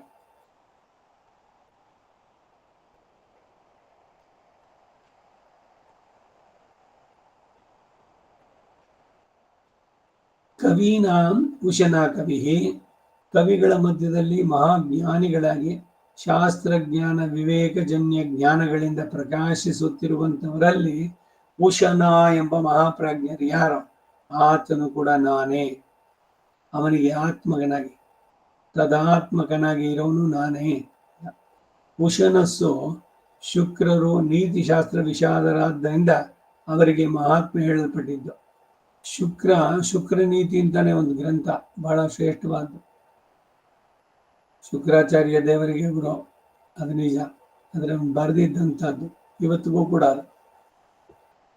ಈ ಕುಮಾರವ್ಯಾಸ ಮಂಟಪದಲ್ಲಿ ವಿದುರ ನೀತಿ ನಡಿಬೇಕಾದ್ರೆ ರಾಮಚಂದ್ರ ಶರ್ಮ ತ್ಯಾಗ್ಲಿ ಅವರು ಶುಕ್ರ ನೀತಿಯಿಂದ ಅನೇಕ ಶ್ಲೋಕಗಳನ್ನು ಉದಾಹರಿಸಿ ಹೇಳ್ತಾ ಇದ್ರು ಪ್ರತಿಯೊಂದರಲ್ಲೂ ಕೂಡ. ಇದೆಲ್ಲ ಅಲ್ಲಿ ವಿದುರ ಹೇಳ್ತಾನೆ. ನೀತಿಶಾಸ್ತ್ರ ವಿಚಾರದವರು. ಉಶನಸ್, ಉಶನ ಭಾರ್ಗವ ಕವಿಹಿ ಅಂತ ನಿಘಂಟು. ಅಂದ್ರೆ ಭಾರ್ಗವ ಅಂದ್ರೆ ಭೃಗುವಂಶದಲ್ಲಿ ಜನಿಸಿದವನು ಉಶನಸ್. ದೈತ್ಯರಿಗೆ ಶ್ರೇಯಸ್ಸನ್ನೇ ಇಚ್ಛಿಸುವರಾದ್ದರಿಂದ ಉಶನ ಅಂತಂದ್ರೆ ಶುಕ್ರನಿಗೆ ಇನ್ನೊಂದು ಹೆಸರು ಉಶನ. ಮೃತ ಸಂಜೀವಿನಿ ವಿದ್ಯೆ ಇನ್ನೊಂದಲ್ಲ, ದೇವತೆಗಳ ಪರವಾಗಿ ಬಂದವನು.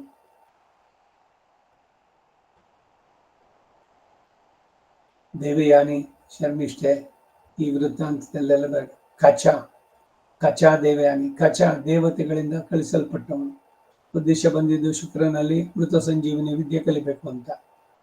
ಶುಕ್ರಾಚಾರ್ಯನಿಗೆ ಬಂದಿರೋ ಉದ್ದೇಶ ಗೊತ್ತು, ಸರಿ ಯಶನಾಗಿರುವಂತ ಅವನಿಗೆ ಹೇಳಬಾರ್ದು ಅಂತಿದ್ದ. ಈ ರಾಕ್ಷಸರೇ ಅವನನ್ನು ಕೊಂದ್ರು. ಒಂದ್ಸಲಿ ಕಾಡಿನಲ್ಲಿ ಎಲ್ಲ ಬಿಸಾಕ್ ಬಂದ್ರು. ದೇವಯಾನಿ ಕೇಳಿದ್ಲು, ಅಪ್ಪ ಎಲ್ಲಿ ಬರ್ಲಿಲ್ಲ ಕಚ ಅಂತ. ಇವ್ರು ಕೂತ್ಕೊಂಡು ಧ್ಯಾನ ನೋಡಿದ್ರೆ ಅವನೆಲ್ಲ ಇವ್ರು ಮೃತ ಸಂಜೀವಿನಿ ಜಪಿಸಿದ್ರು. ಅವನು ಎಲ್ಲೆಲ್ಲಿ ಕತ್ತು ಚೂರು ಮಾಡಿ ಬಿಸಾಕಿದ್ರು ಎಲ್ಲ ಸೇರ್ಕೊಂಡು ಮತ್ತೆ ಬಂದ. 2ನೇ ಸಲಿ ಮಾಡಿದ್ರು, ಮತ್ತೆ ಬದುಕು ಬಂದ.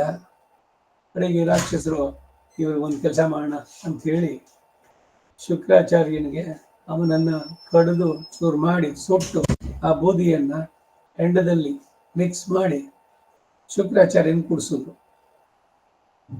ಶುಕ್ರಾಚಾರ್ಯ ಕುಡಿದ ಮೇಲೆ ಮತ್ತೆ ದೇವಯಾನಿ ಹೇಳಿದ್ಲು ಕಚ ಎಲ್ಲಿ ಅಂತ. ಅವರು ತಮ್ಮ ದಿವ್ಯ ದೃಷ್ಟಿಯಿಂದ ನೋಡಿದ್ರೆ ತಮ್ಮ ಹೊಟ್ಟೆನಲ್ಲಿದ್ದಾನೆ. ಆ ರಾಕ್ಷಸರು ಅಂತ ಮೂರ್ಖರು ನೀವು, ಅವನು ಬಂದಿದ್ರೆ ನಾನು ಅವನಿಗೆ ಕೊಟ್ಬಿಡ್ತೀನಿ ಅನ್ಕೊಂಡಿದ್ರ ನೀವು. ಈಗ ನೀವುಗಳು ಮಾಡಿದ ಕೆಲಸದಿಂದ ನಾನು I am force to teach him ಮೃತ ಸಂಜೀವಿನಿ ಇದನ್ನ ಅಂತ. ಮೃತ ಸಂಜೀವಿಯನ್ನ ಕಚನಿಗೆ ಹೇಳಿದ್ರು, ನೋಡೋ ನೀ ಕಚ ನಿಂಗೆ ಹೇಳಿದ್ದೀನಿ, ನೀನು ನನ್ನ ಹೊಟ್ಟೆಯಿಂದ ಹೊರಗೆ ಬಾ. ನೀನು ಹೊಟ್ಟೆ ಹೊಡ್ಕೊಂಡು ಬಂದ್ರೆ ನಾನು ಸಾಯ್ತೀನಿ, ಆಮೇಲೆ ನೀನು ಆ ಮಂತ್ರ ಜಪಿಸಿ ನನ್ನ ಬದುಕಿಸು ಅಂತ. ಆ ರೀತಿನೇ ಆಯ್ತು. ಇದಾದ್ಮೇಲೆ ಏನು ಅಂದ್ರೆ ಶುಕ್ರಾಚಾರ್ಯರು ಒಂದು ರೂಲ್ ಮಾಡಿದ್ರು, ಇನ್ನು ಮುಂದಕ್ಕೆ ಈ ಹೆಂಡವನ್ನು ಕುಡಿಬೇಡಿ ಅಂತ. ನಮಾಗಂ ಸಮಷ್ಟಿಯ ವೇದದಲ್ಲಿ ಹೇಳಿದ್ದು. ಹಾಗೇನೆ ಮದ್ಯವನ್ನು ಕುಡಿಬೇಡ ಅಂತ ಕೂಡ ಇದೆ. ಅದರಿಂದ ನಡೆಯುವಂತ ಅನಾಹುತಗಳಿದೆಲ್ಲ. ಉಶನ ಅಂದ್ರೆ ಶುಕ್ರ.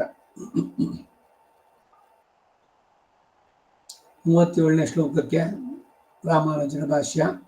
ವಸುದೇವ ಸೂನುತ್ವಂ ಅತ್ರ ವಿಭೂತಿ ಅರ್ಥಾಂತರ ಭಾವಾದೇವ ಪಾಂಡವಾನಾಂ ಧನಂಜಯೋ ಅರ್ಜುನೋಹಂ ಮುನಯೋ ಮನನೇನಾತ್ಮ ಯಾತಾತ್ಮದರ್ಶಿನಂ ತೇಷಾಂ ವ್ಯಾಸೋಹಂ ಕವಯೋ ವಿಪಶ್ಚಿತಃ. ಈ ಭಾಷ್ಯಕರ್ತ ವೃಷ್ಣೀನಾಂ ವಾಸುದೇವಸ್ಮಿ. ಯಾದವ ರಾಜರುಗಳಲ್ಲಿ ವಸುದೇವ ಪುತ್ರ ಎನಿಸಿದ ಶ್ರೀಕೃಷ್ಣ ಎಂಬ ಮನುಷ್ಯ ಅವತಾರಿಯೇ ನಾನು ಅಂತ ಹೇಳಿದ.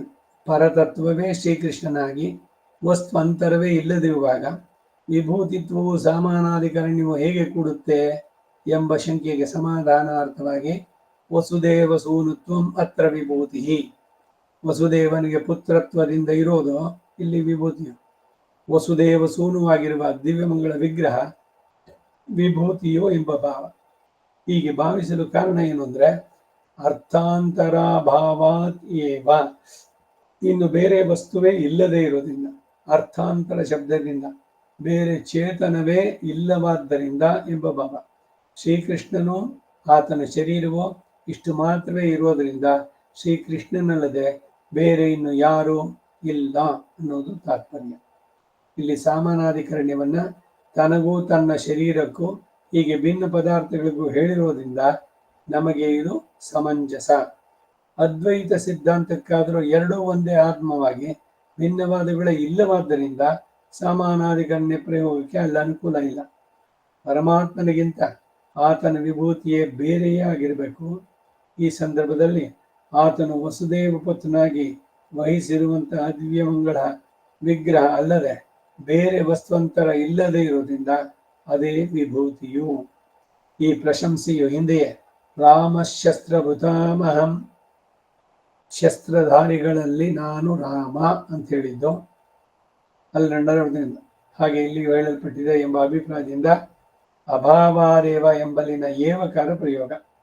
ವಿಭೂತಿಯು ಪರಮಾತ್ಮನಿಗಿಂತ ಬೇರೆಯಾಗಿರಬೇಕು ಎಂದು, ಹಾಗಿದ್ರೇನೆ ಸಮಾನಾಧಿಕರಣ್ಯ ಕೂಡುತ್ತೆ ಎಂದು ಅದ್ವೈತಿಗಳು ಹೇಳೋ ಹಾಗೆ ಒಂದೇ ಆಗಿರುವ ಪದಗಳಿಗೆ ಸಮಾನಾಧಿಕರಣ್ಯ ಸರಿಯಲ್ಲ ಎಂದು ತಿಳಿಸೋದಕ್ಕಾಗಿ ಇಲ್ಲಿ ವಸ್ತ್ವಂತರಾಭಾವಾತ್ ಎಂದು ಹೇಳಿ ಅದು ನಿರ್ದೇಶ. ವಸುದೇವ ಸೂನುತ್ವೇ ಎಂದು ತಾನು ವಸುದೇವನಿಗೆ ಮಗನಾಗಿರೋದ್ರಿಂದಲೂ ಅಥವಾ ತನಗೆ ವಸುದೇವನ ತಂದೆಯಾಗಿರೋದ್ರಿಂದಾಗಲಿ ಮಹಾತ್ಮ ಏನೂ ಇಲ್ಲ. ತಾನು ಅವತಾರಿಯಾಗಿ ಅದ್ಭುತಂ ಬಾಲಕಮಂಬುಜೇಕ್ಷಣಂ ಚತುರ್ಭುಜಂ ಶಂಖ ಗದಾದ್ಯುಧಾಯುಧಂ ಗದಾದಿ ಆಯುಧಂ ಇತ್ಯಾದಿ ಶ್ಲೋಕಗಳಲ್ಲಿ ಹೇಳಿರುವ ರೂಪ ಮತ್ತು ಅನಂತರ ಆ ರೂಪವನ್ನು ಉಪಸಂಹಾರ ಮಾಡಿಕೊಂಡು ಮನುಷ್ಯ ರೂಪದಿಂದ ಅತಿ ಮಾನುಷ ದಿವ್ಯ ಅದ್ಭುತ ಚೇಷ್ಟೆಗಳನ್ನು ನಡೆಸಿದ ದಿವ್ಯಮಂಗಳ ವಿಗ್ರಹತ್ವವು ವಿಭೂತಿಯು ಎಂಬುದು ವಸುದೇವ ಸೂನುತ್ವಂ ಎಂದು ಹೇಳಿರೋದ್ರಿಂದ ಅಭಿಪ್ರಾಯ ಇದು ಹೀಗೆ ಎಂದು ಗ್ರಹಿಸತಕ್ಕದ್ದು. ವೃಷ್ಣೀನಾಂ ಎಂಬಲ್ಲಿ ಸಾಧಾರಣ ಯಾದವರು ಉದ್ದೇಶ್ಯರಲ್ಲ ಎಂದು, ಖ್ಯಾತಿಯನ್ನು ಹೊಂದಿದ ವೃಷ್ಟಿಗಳೇ ಎಂಬ ಅರ್ಥವೇ ಉದ್ದೇಶ ಎಂದು ತಿಳಿಯತಕ್ಕದ್ದು. ಪಾಂಡವಾನಾಂ ಧನಂಜಯೋ ಅರ್ಜುನೋಹಂ, ಪಾಂಡವರಲ್ಲಿ ಧರ್ಮರಾಜ, ಧರ್ಮವೇ ಮೂರ್ತಿ ಭವಿಸಿದ ಹಾಗೆ ಪ್ರವೃತ್ತಿಯನ್ನು ಹೊಂದಿದ ಅಜಾತಶತ್ರು. ಅಜಾತಶತ್ರು ಈ ಧರ್ಮರಾಜನ ಹೆಸರು. ಹುಟ್ಟಿನಿಂದಲೂ ಅವನಿಗೆ ಶತ್ರುಗಳೇ ಇಲ್ಲ, ಅಜಾತಶತ್ರು. ಖ್ಯಾತಿ ಹೊಂದಿದವನು, ಭೀಮನಿಗಿಂತ ಬಲಿಷ್ಠರು ಲೋಕದಲ್ಲಿಲ್ಲ ಎಂದು ಆತನ ಮಹಿಮೆಯನ್ನು ಹೊಂದಿದವನು. ರೂಪ ಯೌವನಾದಿಗಳಿಂದಲೂ ಶೌರ್ಯ ಪರಾಕ್ರಮಗಳಿಂದಲೂ ಮಾದ್ರಿಸುತ್ತರು ಅತಿಶಯವನ್ನು ಹೊಂದಿದವರು. ಹೀಗೆಲ್ಲ ಇರುವಾಗ ಧನಂಜಯನಾದ ಅರ್ಜುನನು ಹೇಗೆ ಮಹಾತ್ಮೆಯನ್ನು ಹೊಂದಿದ ಅಂತಂದ್ರೆ, ಸರ್ವೇಶ್ವರನು ಅರ್ಜುನನಿಗೆ ವಿಶೇಷ ಸತ್ತೆಯನ್ನು ಉಂಟು ಮಾಡಿ ಪಾಶುಪತಾಸ್ತ್ರ ಮೊದಲಾದವುಗಳನ್ನು ಪಡೆದು ಗಾಂಡೀವ ಧನುರ್ಧಾರಿಯಾಗಿ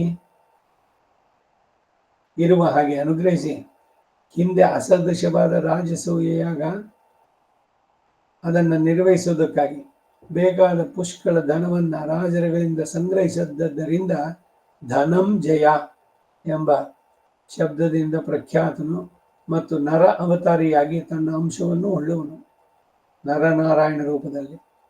ಆದ್ದರಿಂದ ಅರ್ಜುನನಾದ ನೀನು ಸಹ ನಾನೇ,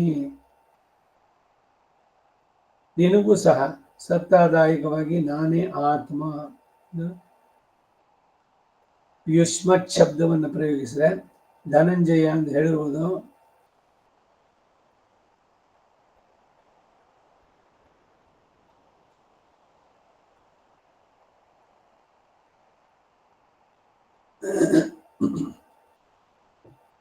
ಧನಂಜಯ ಅಂತ ಬರುವುದಕ್ಕೆ ಇಷ್ಟೆಲ್ಲ ಧರ್ಮರಾಜ ಎಲ್ಲರೂ ಸೋದರತ್ತೆ ಮಕ್ಕಳೇನೆ, ಅದ್ರಲ್ಲಿ ದೊಡ್ಡವನು ಅವನಿಗೇನೆ ಆಗ್ಬೋದಾಗಿತ್ತಲ್ಲ ಅಂದ್ರೆ ಇವನಿಗೇನು ಏತ್ತಮ್ಮಂತಂದ್ರೆ ನರನಾರಾಯಣ ಅವತಾರದಲ್ಲಿ ಇವನೇನೆ ನರನಾಗಿದ್ದವನು ಅನ್ನೋದು.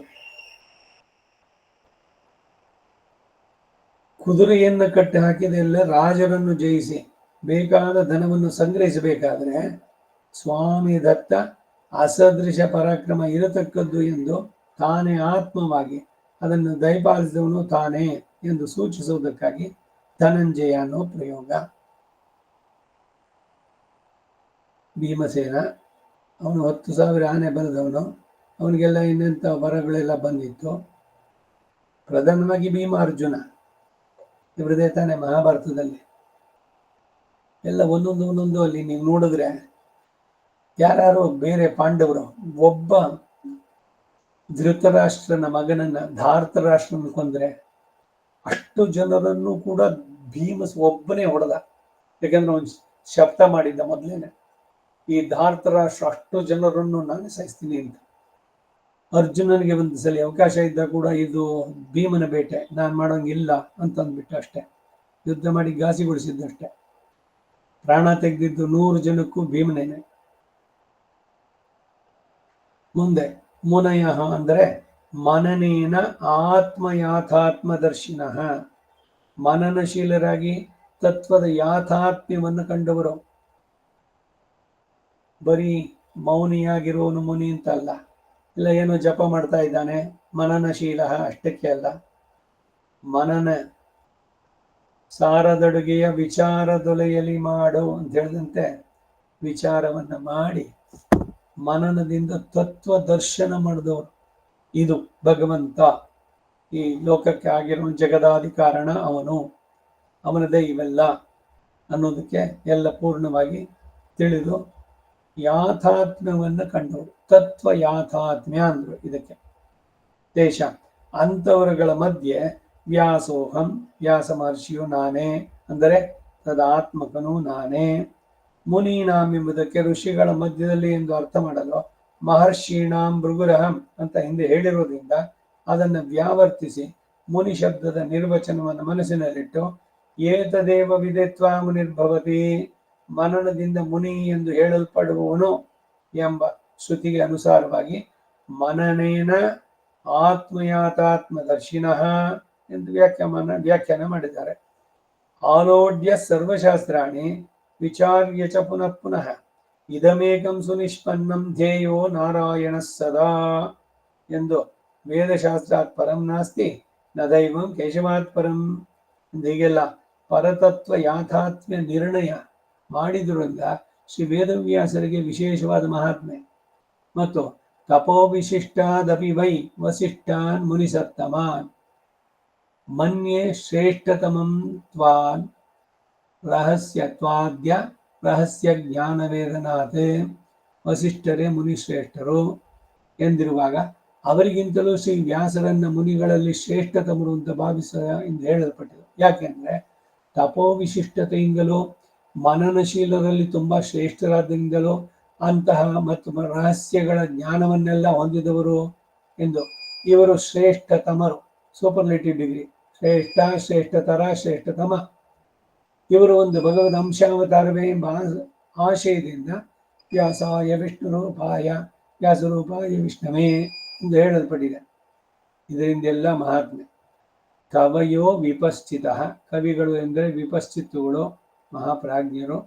ಕವಿನಾಂ ಉಶನ ಕವಿಹಿ ಎಂದಿರುವ ಸ್ಥಳದಲ್ಲಿ ಕವಿ ಶಬ್ದಕ್ಕೆ ಏನು ಅರ್ಥ ಎಂದು ತಿಳಿಸಿದ್ರು.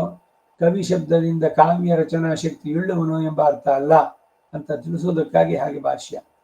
ಉಶನಸ್ಸರು ಪ್ರಾಜ್ಞರಲ್ಲಿ ಅಗ್ರಗಣ್ಯರು ಎಂದು ನ ಕಶ್ಚಿನ್ನೋಪನಮತೆ ಪುಮಾನೆ ಅನ್ಯತ್ರ ಭಾರ್ಗವಾತೆ ಶೇಷ ಸಂಪ್ರತಿಪತ್ತಿಸ್ತು ಬುದ್ಧಿಮತ್ ಸ್ವವಶಿಷ್ಠತೆ ಅನ್ನೋದ್ರಿಂದ ವ್ಯಕ್ತ.